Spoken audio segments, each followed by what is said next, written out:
Salut à tous et bienvenue dans Afro Tactique. Ici, on parle football, le football africain en particulier.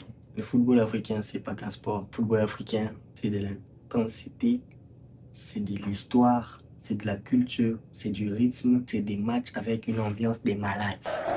Tu verras un Lumumba, tu verras une mascotte du Maroc, tu verras les coups du marteau là-bas en Côte d'Ivoire, donc ça sera des bordels total. Donc, en gros, ce que moi je veux aujourd'hui, c'est que nous puissions mettre en lumière le football africain, les pépites africaines, les stades africains, les clubs africains. Parce que nous sommes tellement partout et nous avons beaucoup de potentiel qui sont peut-être pas mis en lumière comme il se devrait. Il y a tellement de joueurs qui explosent, mais qui n'ont pas assez de visibilité parce que personne n'est là pour dire qu'ils sont bons. Aujourd'hui, ce que moi je veux, c'est ça. Mettre en lumière les pépites africaines.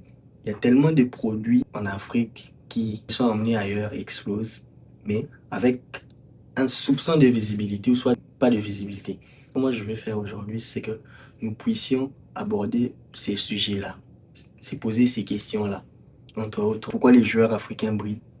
Pourquoi les clubs africains brillent? Pourquoi les coachs africains brillent? Les stades sont toujours ambiancés. Pourquoi les stades sont toujours brouillants? Et surtout, la question qui se pose ces derniers temps, la question des binationaux.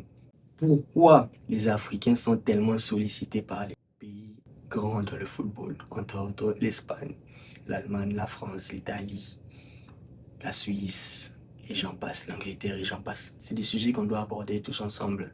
Et c'est ce que moi je veux aujourd'hui, c'est que ensemble nous puissions parcourir ces choses-là, ces questions-là. Chaque jour, chaque semaine, chaque mois, nous allons mettre en lumière un joueur, un coach, un club, les stades, les championnats. Savoir quel stade a le plus d'ambiance, quel stade est le plus mythique, quel stade est le plus grand, quel coach a fait tellement de bien en Afrique, quelle équipe a le meilleur outfit, parce qu'on parle de culture, quelle équipe a la meilleure célébration. Quand on parle de la danse, il y a les Fimbu, il y a les coups du marteau, il y a les danses des Tchabalala et consorts qu'on a vu en Coupe du Monde 2010. Il y a tout ça qui va être mis en place.